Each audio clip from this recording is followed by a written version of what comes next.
You are listening to What I Know for Sure, the podcast. I'm your host, Callie, and this podcast is all about what we know for sure and the lessons we learned in the midst of what we didn't know for sure. If you are looking for a space to be loved on and hear hard truths, then stick around. This is the podcast for you. If you haven't heard about Anchor, it's the easiest way to make a podcast. Let me explain. First, it's free. Then there are creation tools that allow you to record and edit your podcast right from your phone or computer. Anchor will distribute your podcast for you so it can be heard on Spotify, Apple Podcasts, and many more. You can make money from your podcast with no minimum listenership. It's everything you need to make a podcast in one place. Download the free Anchor app or go to anchor.fm to get started. I know that I have talked about my journey from corporate to entrepreneurship, and I briefly explained sort of what led me up until this point. But to provide you more context, let's take a step back and walk through some of the specific positions that I had and what those looked like.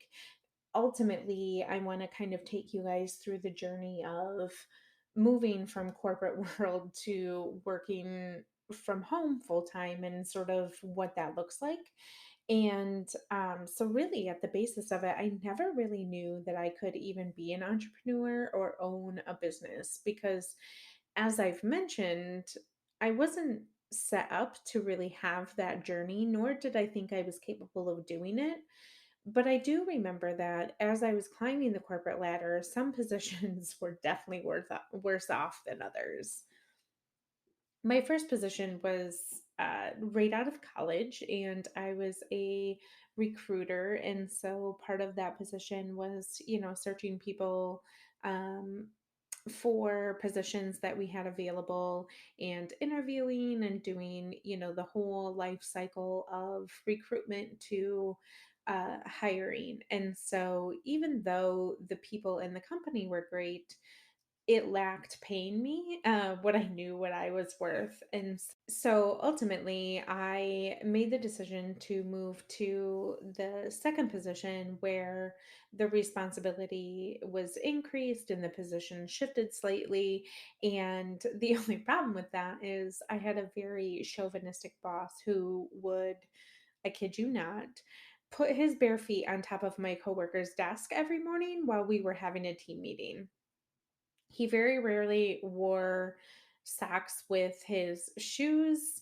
It was all just a weird like feeling, and it was more like he showed up in the office with like his chest already out, like he was King Kong and continued to pound his chest throughout the day.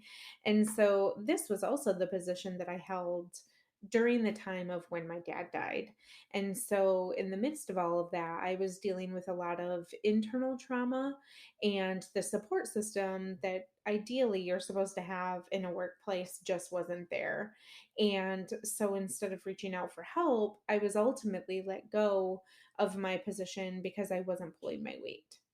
And in that moment of toxicity, I was scatterbrained and panicked about what I was going to do.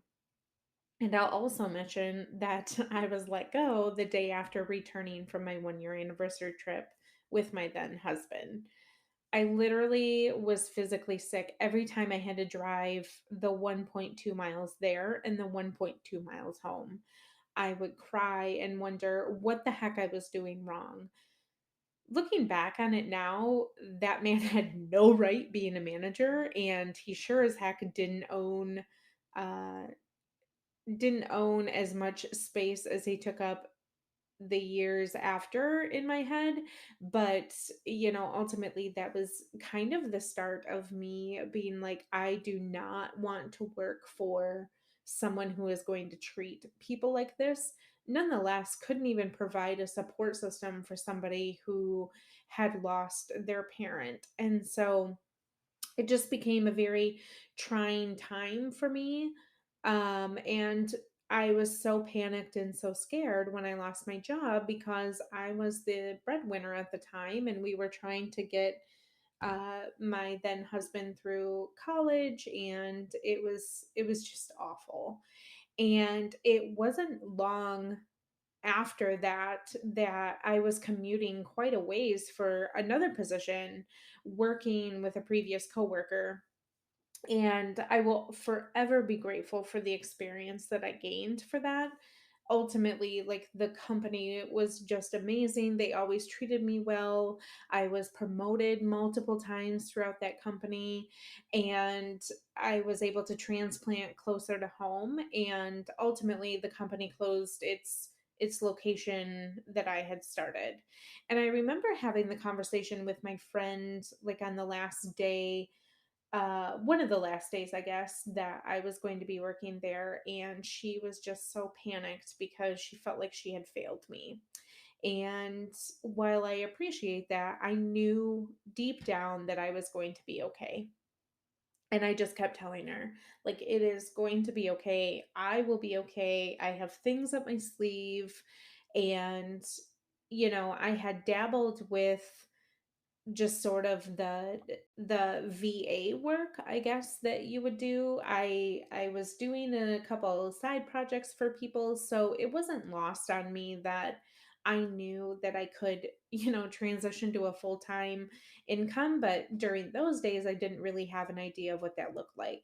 And this is also the part of the story where Christopher, my husband now, had just moved here from Texas a month prior, and surprisingly, like, I wasn't panicked. I said to Chris, I have 15 weeks of unemployment. I'm going to continue to look for another job because, again, getting back to some of the previous episodes, I thought that that was supposed to be my plan, right? I'm supposed to work the 9 to 5 and have the weekends off and all of the things. So initially, when I had the conversation with Chris, I said I have 15 weeks of unemployment. I'm going to continue to look for another job, but in the meantime, I'm going to see if I can get this little business off the ground. And thus, sort of, Cal and Co was born. I worked tirelessly on my website, created messaging, started my IG, and yet sort of kind of wasn't really sure what to do. I started with local people, kind of put my services out there, went to VSherm, all of those things. And just sort of wasn't making headway the way in which I thought I would. In the midst of all of that, I received a call from a local insurance company. So, mind you, my history up until sort of this point was staffing related, was recruiting, HR, all of the things that contribute to having a business degree, working for those types of companies. That's what I was doing. And so, as kind of I was working through the unemployment, where, like, you have to put in um, resumes and things to be able to, continue to collect your unemployment. In the midst of all that, I received a company, or a call rather, from the local insurance company. And while I thought it could be a fun change of pace, knowing what I know now, and you all know my personality, we know that Callie didn't belong in any type of an insurance role. I find insurance to be a lot like accounting, very dry, but I enjoyed working there for the most part. The only things that I didn't really find enjoyable was sort of the male overhead that seemed to privately treat and let us women know that, like, we don't amount to much. And I also didn't enjoy commuting to work in the office while everyone was at home when the pandemic hit, and working and doing double the work for what I was making because there was a lack of people for the amount of work there was. And so I knew from day one that the company really wasn't set up, again, to sort of support people in excelling. And some of their training processes that they had, it was just kind of like you were thrown into um the sea. And it was just kind of like fight or flight, especially through the pandemic, of training people. And so I just knew from day one that I was meant to do bigger things. I just wasn't sure what. And always in the back of my mind, I had this notion that I would be working for myself. I just didn't know how to make that happen. And looking at it now, it's silly because I know how to make it happen. It was just I maybe was scared. I had this imposter syndrome sort of lurking in the background that said, you're not good enough. You have to have the benefits. You have to do the 401k. You have to do all of those things, which looking at it now, like I can still do all of those things. It just comes at a price. But in the middle of doing that position, I was still side gigging with clients that were flexible. And then when Clubhouse happened, I was able to meet some amazing people who knew my value. And here we are. So that gives you a little context to kind of my journey through everything. And so, if anyone has transitioned to working full time at home, then you know how hard it is to find a set schedule and limit the distractions that come with being at home all day. And so let's chat for a second about what it was like and how I made the decision to end my full-time job and start working in my business full time. If you could imagine herding cats in wet paper bags, insert me into that here. It was a huge mind shift at first. I had to work to position myself of still getting up in the morning, brushing my teeth, the normal things that people do. And at first I was really scatterbrained on what to do first. Even though I had like a running list, urgencies and questions would creep in and I would be off, doing something else. And so there was a moment where I took a minute to just reset and really find guidelines and stick to them, setting them for myself as, mile markers throughout the day. And I knew deep down that being self motivated and self driven was something that I had within me because I had completed 90% of my college degree online. So I know how to work independently. I know how to, have those conversations with myself to sort of keep motivated, but also pandemic. Right. And so I knew that I could make more headway ultimately if I eliminated the distractions that I had at home and the distractions that I was having at my full time job. Because when you work in an office environment, you still have distractions that come.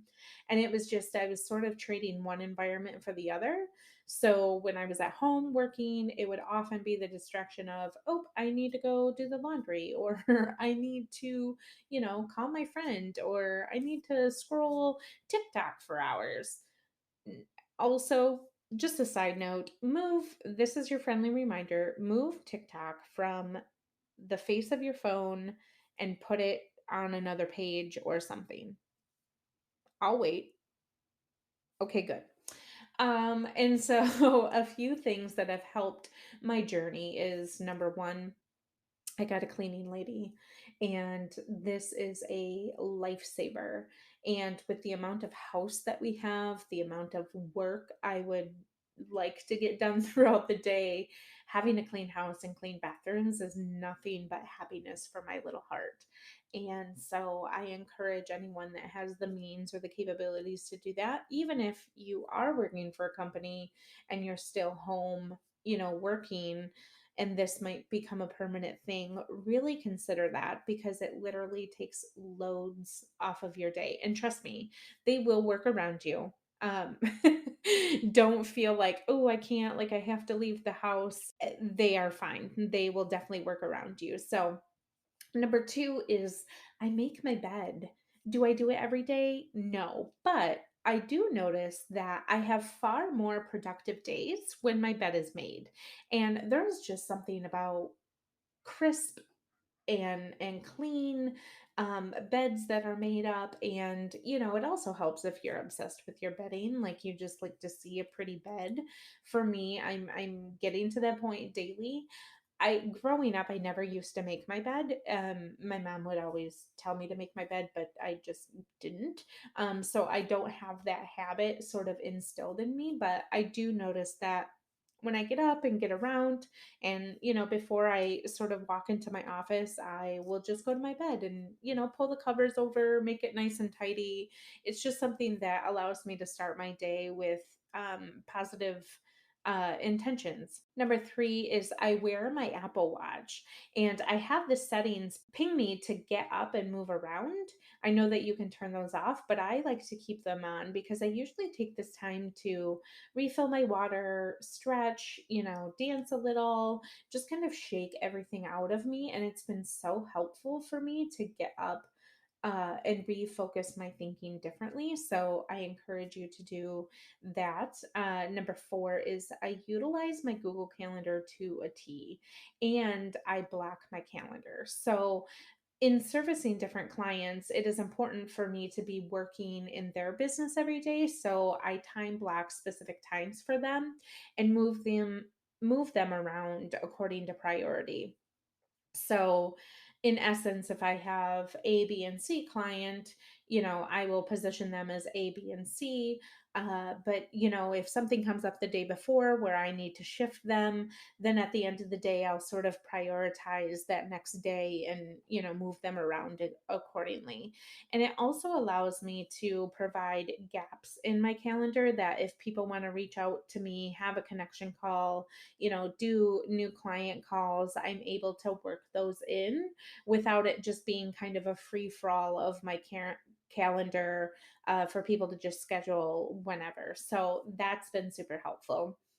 And number five is I have a strong to do list according to the time block schedule that I have on Google. So, again, in essence, if I have client A, B, and C listed out on my Google Calendar, you know, 8, 9, 10, 11 a.m., I also build my to do list the night before according to how I will work in their business with A, B, and C listed out. Just so, like, I'm not having to scramble, look at my pad that I have sitting on my desk and go, okay, where's client C? I just sort of list them out top to bottom with according to what is happening. And again, I will wait to do this to-do list until the end of the day to ensure that things haven't been moved around or I don't need to move somebody else around the next day or what have you. It just is a really good way for me to make that functional for me. Number six is I create dedicated office hours. So my dedicated office hours for my clients to contact me is 8 a.m. to 5 p.m. And most of my client work that I have, they also have businesses that, function 8 to 5. And so it works out really well. But this is crucial to having healthy boundaries. Am I available for coffee on a random Tuesday? Nope. Why? Because I'm in my office and I'm working. Now, if I plan a coffee date ahead of time, I will then rework my schedule to fit it, absolutely. But I still have my open office hours and try my best to stick to them and also notify my clients if I'm going to be, briefly out or if I have an appointment or something. That way they're not messaging me or texting me during that time and not getting an answer. I try to give them that courtesy. But also, so that I continue to be happily married and my business doesn't creep into my personal life, establishing this habit from day one really saves a lot of potential ruin in the future. And, to be very honest, my husband and I had to have a conversation to where he was coming to me and feeling like I was overwhelmed all the time. And, he could sense the fact that I would be a little bit snippy or that I was working until 8 o'clock at night or working on the weekends. And so I've really, sometimes it still does happen because I'm human, but ultimately right now I feel like I have a good balance on what that is. And he hasn't mentioned anything thus far, so, and I know he's listening, so if that's still a problem, let me know. Anyhow, number seven is I schedule my social media. And I know that there are a ton of people that flip flop back and forth on if that's something that they would do or if, it's a good idea. But I find that this is another piece of automation that has been helpful for me to ensure that I am meeting my criteria for showing up online, but also giving me the freedom and time to connect with others without involving a ton of time. So I will plan out, hopefully, in an ideal world, this is what I do. again, I am human.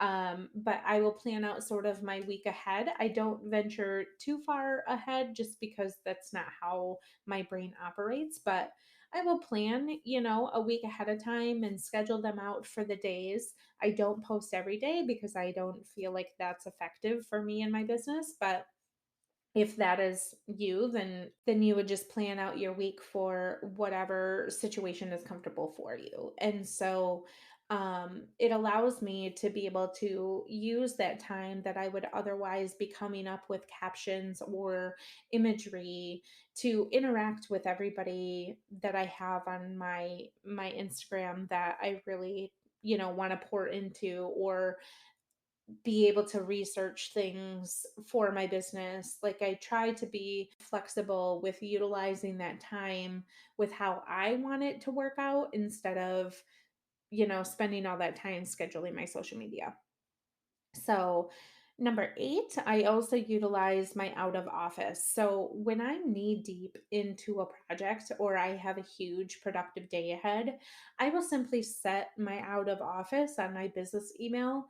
And this way, I'm able to be more productive and give others a courtesy to know that they can expect to not hear from me that day, and I will get to them, when I get to them. But ultimately, my clients are the ones that are the most important. So when I am feeling just an overwhelm for the day or feeling like I'm getting distracted by having my email up, I will just simply put in my out of office so that I have a clear mind and, continue to do my work. Number 9 is my Sunday routine consists of working on my calendar for the days for the following week. This includes gathering my to-dos for Monday, but also the things or the deadlines that I need to be meeting for my clients the following week.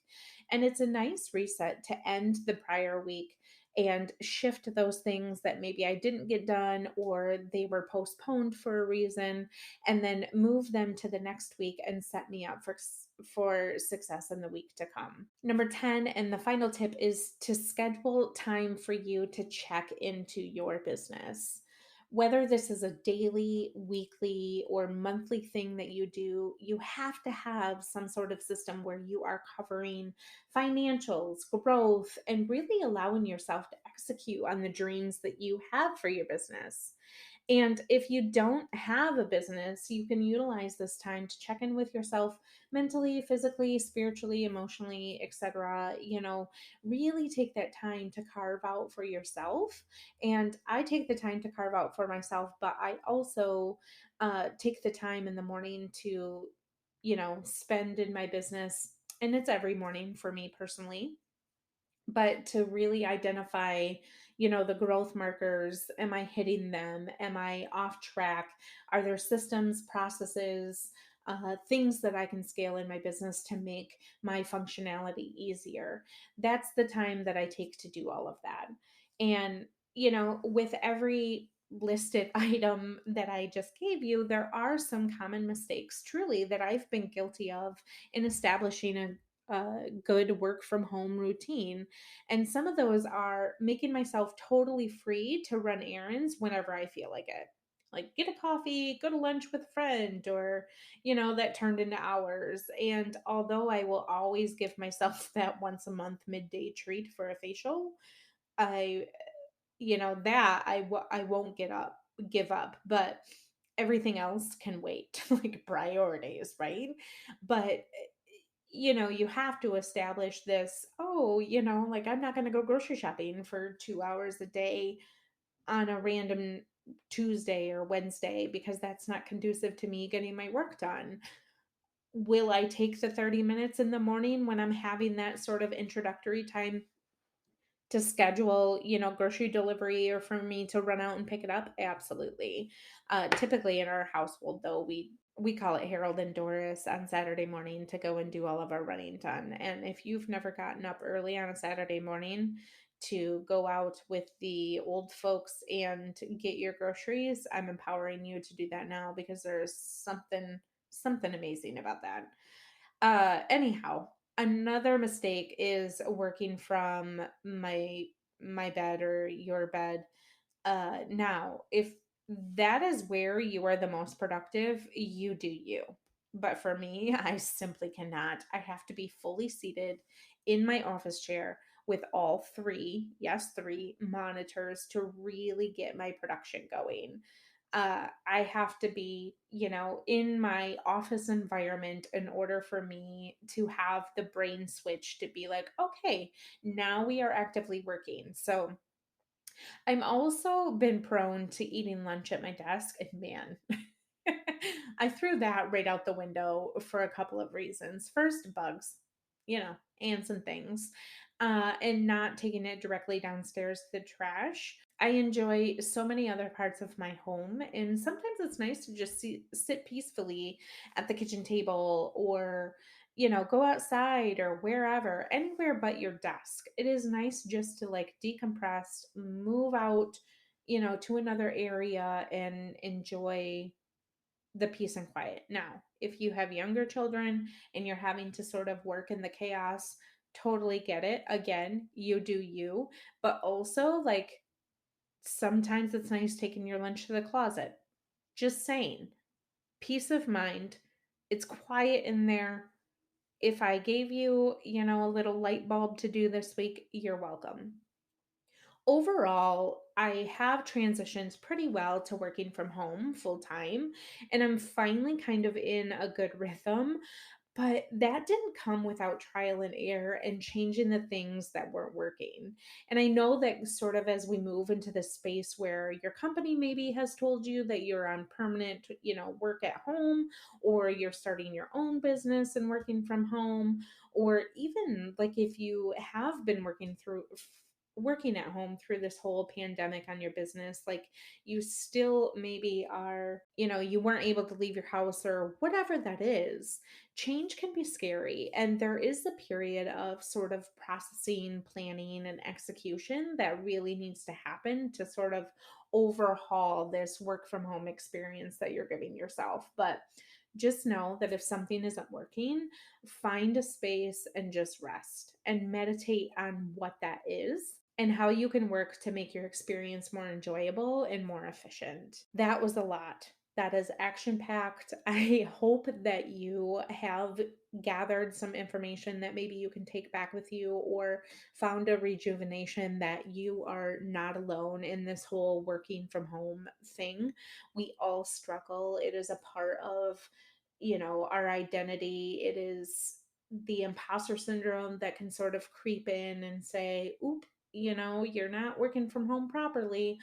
You do whatever you need to do in order to have an efficient, well loved scenario. And I will say, if you have yourself in a position, whether you have your own business or whether you are working for a company, have a hard deadline to turn it off because you deserve it and your family deserves it. What I know for sure is that we are to listen to our bodies. And if you are lacking motivation in working from home, take a pause.